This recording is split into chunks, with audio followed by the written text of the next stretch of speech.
রমজান মাসের এত মর্যাদা কেন জানেন? কারণ এই পবিত্র মাসেই আল্লাহ তাআলা মানবতার মুক্তির সনদ আল কুরআন নাজিল করেছেন। কিন্তু আজ আমাদের তাকের উপর রাখা কুরআনগুলো কি ধুলো জমা অবস্থায় আমাদের জন্য অপেক্ষা করছে না?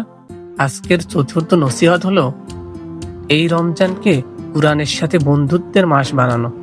কেবল খতম দেওয়ার প্রতিযোগিতায় না নেমে প্রতিদিন অন্তত একটি আয়াত হলেও অর্থসহ পড়ার চেষ্টা করবেন। বোঝার চেষ্টা করবেন আপনার রব আপনাকে কি বলতে চেয়েছেন। মনে রাখবেন, কুরআন কিয়ামতের দিন আপনার জন্য আল্লাহর কাছে সুপারিশ করবে।